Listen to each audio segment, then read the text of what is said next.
नमस्कार आमे जितेबेले भारतर भूगोल कथा भाबु साधारणतः मनकु कौन आसे सेही विशाल हिमालय लंबा नदी किंबा बड़ बड़ समतल अंचल ठीक ना किंतु भारतर भूगोल केवल सेतिकिरे सीमित नुहे आम देशर भौगोलिक सीमा एहाठारु बहुत व्यापक और रोमांचकर किंतु सत कहबाकू गले आम सीमा केवल स्थलभागर उपकूल सरी जाए नहीं यह बहुत दूर सामुद्रिक सीमा भितरकू व्यापीछि। एही मेरीन फ्रंटियर्स बा सामुद्रिक सीमागुड़िक केवल प्राकृतिक सौंदर्य भरा नुहे बरं देशर सुरक्षा पाई एकदम गेम चेंजर और सबुठार बड़ कथा होची परीक्षा दृष्टिकोणरू एही टॉपिक रु ही सबुठार कठिन और ट्रिकी प्रश्न मान आसी थाए।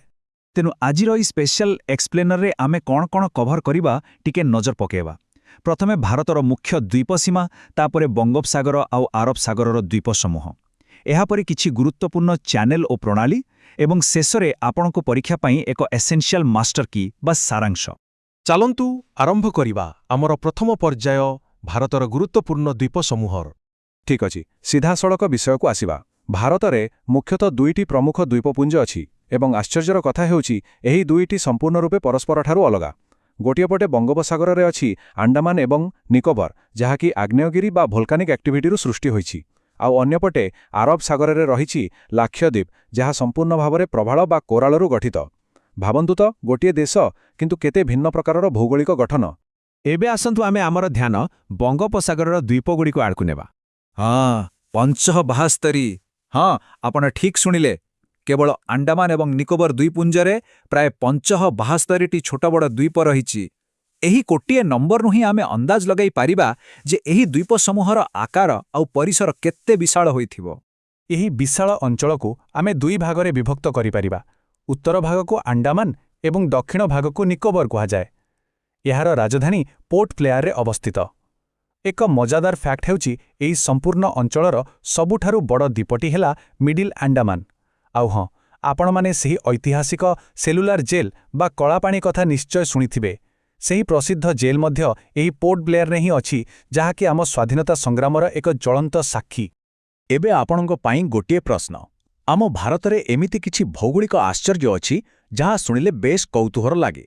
आपण कहि परिबे कि भारतर एकमात्र सक्रिय आग्नेयगिरी बा एक्टिव भोल्केनो केउठारे अछि टिके भाबन्तु तो। आउ एहार उत्तर हेउछि बैरन आइलैंड। एहा भारतर एकमात्र सक्रिय आग्नेयगिरी। अच्छा आउ गोटिए कथा एही बंगोपसागर रे नारकोंडम नामक आउ एक आग्नेयगिरी द्वीप मध्य रहिछि। परीक्षा पाई एही दुईटी जाक नाम एकदम टिप्स एंड ट्रिक्स भली मने रखिबा निहाती जरूरी। एही भूगोल यात्रारे मु आपणकु आउ एक गुरुत्वपूर्ण प्रश्न पचारिबाकु चाहुचे। भारतर सर्वदक्षिण बिंदु बा एब्सोल्यूट साउदर्न मोस्ट पॉइंट केउठारे अछि?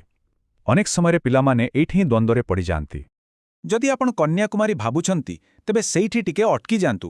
प्रकृत उत्तर हेउछि इंदिरा पॉइंट। यह निकोबर द्वीपपुंजर अवस्थित।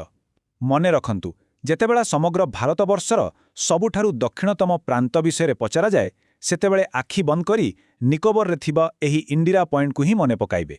एबे बंगोपसागररु सीधा पश्चिम आड़कु आरब सागरर द्वीपगुड़िक विषय आलोचना करिबा। बंगोपसागर रे आमे देखिले 572टी द्वीप किंतु एठारे मात्र 36। केते बड़ पार्थक्य ना। आरब सागर रे अवस्थित एही लाक्षाद्वीप हेउछि आम भारतर सबुठारु छोट केंद्र शासित अंचल। किंतु एही छोट आकार पछरे एक चमत्कार विज्ञान अछि। आंडामान भली एहा कोनोसी पहाड़ किंबा आग्नेयगिरीरु सृष्टि होई नाही। एहा हेउछि कोराल आइलैंड बा प्रबाल द्वीप। हजार हजार वर्ष धरी छोट छोट सामुद्रिक जीवमानंकर अस्थिपंजर जमा होई एही अपूर्व द्वीपगुड़िक गठन होइछि। प्रकृतिर एहा एक अद्भुत सृष्टि। लाक्षाद्वीपर किछि इंटरेस्टिंग फैक्ट्स उपरे नजर पकाइबा। एहार राजधानी हेउछि काभारती। आउ एही छोट गोष्ठीर सबुठारु बड़ द्वीपटी हेला आंड्रोट। सेपरि आउ एक खास द्वीप हेउछि मिनिकॉय जहाँकि एहार सुंदर लाइट हाउस एवं विशेष करी टूना माछ धरा पाई पूरा देश रे परिचित। खाली सेतिकी नुहे आरब सागर रे लाक्षाद्वीप व्यतीत आउरी किछि प्रसिद्ध द्वीप मध्य रहिछि जेपरिकी आम कर्नाटक उपकूल पाखरे थिबा सेंट मेरीज आइलैंड एवं मुंबई पाखरे थिबा एलिफेंटा द्वीप। आपण बोधे जानिथिबे एलिफेंटा द्वीपर सेही रॉक कट केव्स बा पत्थर कटा गुंफा सारा विश्वरे खूब प्रसिद्ध। वर्तमान आमे एक अत्यंत गुरुत्वपूर्ण विषय को जिबा सामरिक चैनल एवं प्रणाली। ଆଗ ବୁଝିବା ଏହି ଚ୍ୟାନେଲ ଏବଂ ପ୍ରଣାଳୀ ବା ଷ୍ଟ୍ରେଟ୍ ପ୍ରକୃତିରେ କ'ଣ। ଏଗୁଡ଼ିକ ହେଉଛି ସମୁଦ୍ର ଭିତରେ ଥିବା ଅତି ସଂକୀର୍ଣ୍ଣ ଜଳପଥ। ଏହା ଦୁଇଟି ବଡ଼ ଜଳଭାଗକୁ ଯୋଡ଼ିଥାଏ କିମ୍ବା ଦୁଇଟି ଭୂଭାଗକୁ ଅଲଗା କରିଥାଏ। ଦେଖିବାକୁ ଏହା କେବଳ ପାଣିର ରାସ୍ତା ଲାଗିପାରେ, କିନ୍ତୁ ବିଶ୍ୱର ଅଧିକାଂଶ ବାଣିଜ୍ୟ ଏବଂ ସାମୁଦ୍ରିକ ଇକୋସିଷ୍ଟମ୍ ଏହା ଉପରେ ହିଁ ନିର୍ଭର କରେ। ଏବେ ଆସୁଛି ଆମର ସବୁଠାରୁ ଇଣ୍ଟରେଷ୍ଟିଂ ପାର୍ଟ। ଏହି ଚ୍ୟାନେଲଗୁଡ଼ିକର କ୍ରମ ଦେଖନ୍ତୁ। ପ୍ରଥମେ 10 ଡିଗ୍ରୀ ଚ୍ୟାନେଲ, ଯାହା ବଙ୍ଗୋପସାଗରରେ ଆଣ୍ଡାମାନ ଆଉ ନିକୋବାରକୁ ଅଲଗା କରେ। ତାପରେ ଆରବ ସାଗରକୁ ଆସିଲେ 9 ଡିଗ୍ରୀ ଚ୍ୟାନେଲ ଲାକ୍ଷାଦ୍ୱୀପଠାରୁ ମିନିକୟକୁ ଅଲଗା କରେ। ଏବଂ ତା ତଳକୁ 8 ଡିଗ୍ରୀ ଚ୍ୟାନେଲ ସେହି ମିନିକୟକୁ ଆମ ପଡ଼ୋଶୀ ମାଳଦ୍ୱୀପରୁ ଅଲଗା କରେ। 10, 9, 8 ଏହି ସିକ୍ୱେନ୍ସଟା ପରୀକ୍ଷା ପାଇଁ ଏକଦମ ସୁପର ଇମ୍ପୋର୍ଟାଣ୍ଟ। ଏହାଛଡ଼ା କିଛି ମୁଖ୍ୟ ପ୍ରଣାଳୀ ଆଉ ଉପସାଗର ମଧ୍ୟ ଅଛି, ଯାହା ଆପଣଙ୍କୁ ଜାଣିବାକୁ ପଡ଼ିବ। ପକ୍ ପ୍ରଣାଳୀ ବା ପକ୍ ଷ୍ଟ୍ରେଟ୍ ଭାରତ ଓ ଶ୍ରୀଲଙ୍କା ମଝିରେ ଅଛି। ସେହିପରି ମାନ୍ନାର ଉପସାଗର ମଧ୍ୟ ତାମିଲନାଡୁ ଏବଂ ଶ୍ରୀଲଙ୍କା ମଧ୍ୟରେ ଅଛି, ଯାହା ନିଜର ସାମୁଦ୍ରିକ ଜୀବଜନ୍ତୁଙ୍କ ପାଇଁ ବହୁତ ଜଣାଶୁଣା। ଆଉ ଗୋଟିଏ ବଡ଼ ନାମ ହେଉଛି ମାଲାକ୍କା ପ୍ରଣାଳୀ। ଏହା ଭାରତ ମହାସାଗରକୁ ପ୍ରଶାନ୍ତ ମହାସାଗର ସହ ଯୋଡ଼ିଥାଏ ଆଉ ପୁରା ଦୁନିଆର ବାଣିଜ୍ୟ ଏହି ବାଟ ଦେଇ ହିଁ ଯାଇଥାଏ। ଶେଷରେ ପରୀକ୍ଷା ପାଇଁ ସବୁଠାରୁ ଦରକାରୀ ସେକ୍ସନ ଏସେନ୍ସିଆଲ ଏକ୍ଜାମ ମାଷ୍ଟର କି। ଏହା ହେଉଛି ଆମର ଅନ୍ତିମ ଚିଟ୍ ସିଟ୍। ଏହାକୁ ସବୁଦିନ ପାଇଁ ମାଇଣ୍ଡରେ ସେଟ୍ କରିଦିଅନ୍ତୁ।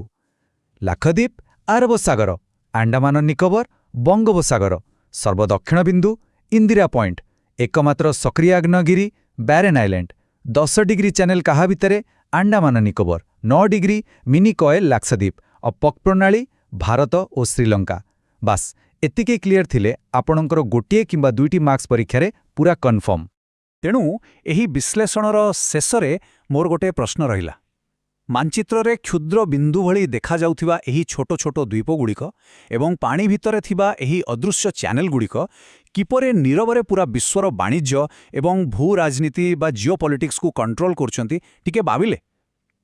ଏହି ଦ୍ୱୀପଗୁଡ଼ିକୁ କେବଳ ମାଟିର ଖଣ୍ଡ ନୁହେଁ, ଏହା ହେଉଛି ବିଶ୍ୱସ୍ତରରେ ଭାରତର ଏକ ଅତ୍ୟନ୍ତ ଶକ୍ତିଶାଳୀ ପରିଚୟ। ଆଶା କରୁଛି ଆଜିର ଏହି ଆଲୋଚନା ଆପଣଙ୍କୁ ବହୁତ କିଛି ନୂଆ ତଥ୍ୟ ଦେଇଥିବ। ସାମିଲ ହୋଇଥିବାରୁ ବହୁତ ବହୁତ ଧନ୍ୟବାଦ।